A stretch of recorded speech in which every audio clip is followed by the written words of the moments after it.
Leah loved driftwood, not because it was beautiful, but because it had survived. Every twisted branch, every worn root, every smooth gray piece of wood had traveled miles through rushing water before washing ashore. Most people saw debris. Leah saw sculptures waiting to happen. When she found a cabin beside a winding river deep in the woods, it felt like fate. The rent was cheap, the nearest neighbor was miles away, and every morning the river bank had at least one piece of driftwood. For a sculptor like Leah, it was perfect. The owner was an older woman named Martha. When Leah arrived, Martha handed her the key and pointed towards the staircase. "One rule," she said. Leah smiled. "There's always one. Don't touch the mirror upstairs." Leah laughed. "The mirror?" Martha nodded. "Don't touch it." "Why?" The old woman hesitated before answering. "Because it likes that." Before Leah could ask what that meant, Martha climbed into her truck and drove away. The first week was wonderful. Every morning Leah walked to the riverbank collecting driftwood. Every afternoon she carved in the front room beside the windows. Every evening she sat on the porch listening to the river move through the darkness. It was exactly the fresh start she needed. The strange noises began on the third night. A creak upstairs, a soft knock. Once she could have sworn she heard footsteps crossing the second floor. But it was an old cabin near a river in the middle of the woods. Trees scraped roofs. Branches shifted. Animals wandered where they pleased, so Leah ignored it. The mirror sat in a spare bedroom upstairs. It was tall, old, and nearly reached from floor to ceiling. Its frame was dark wood, worn smooth with age.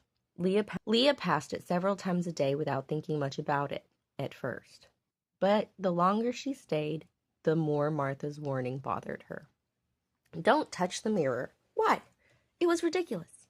It was her cabin, her mirror, and after a week, curiosity finally won. One rainy evening, she climbed the stairs and stepped into the room. The mirror stood silently against the wall. Nothing special, nothing frightening, just old. Leah rolled her eyes. "You're just a mirror." She stood in front of it and studied her reflection. The reflection studied her back. For a moment she felt foolish, and then she blinked, and her reflection blinked a second later. Leah froze. Maybe she'd imagined it. She waved her hand, and the reflection followed, just slightly behind. Not much, barely noticeable, but enough. A chill crawled up her arms, and she took a step backwards. And the reflection smiled. Not a grin, not a terrifying expression, just a slight upward twitch at the corner of its mouth. Gone almost instantly. Leah stared for another second before backing out of the room, and that night she returned with an old blanket, covered the mirror before going to bed. The dream came sometime after midnight. She was standing in her bedroom, and everything looked normal, except every wall was a mirror, the floor was a mirror, the ceiling was a mirror, the windows were mirrors, and the door was a mirror. Every direction she looked, she saw herself. Thousands of reflections stretching endlessly into darkness, and every single one was staring at her. Not moving, not blinking, watching, waiting. Then one smiled, and then another, and then another. And within seconds, every reflection was smiling. Leah woke up with a gasp. Morning sunlight filled the room, but the dream wouldn't leave her. It felt different from any dream she'd ever had. Less like something she'd imagined and more like something she'd visited. The feeling stayed with her all day. While collecting driftwood, while carving, while eating, no matter what she did, she found herself thinking about the mirror. And by evening, she was annoyed with herself. "It's a mirror," she muttered. "Nothing more, nothing less." And that night, she found herself climbing the stairs. She didn't remember deciding to, yet there she was, standing outside the room. The blanket still covered the glass, and the hallway felt strangely quiet. Leah stepped inside. "You're just a mirror." Silence. She laughed. "I don't know why the woman was so worried about you." Nothing happened. Feeling ridiculous, she grabbed the blanket and pulled it away. The mirror reflected the room perfectly. The bed, the walls, the window, and Leah, waiting. She stepped closer, then closer, until she was standing only inches from the glass.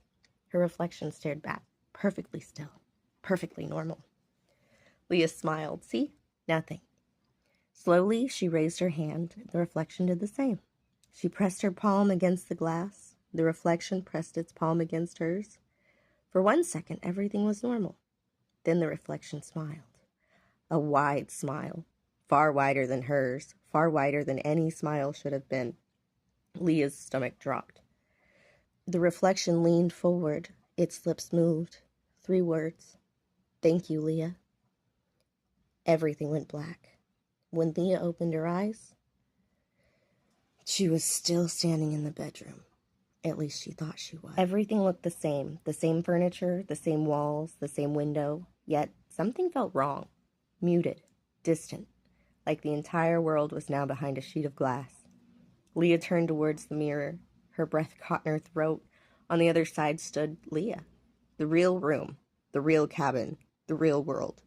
The reflection was standing where she should have been, and it was smiling, a huge smile, the kind someone wears after finally getting exactly what they wanted.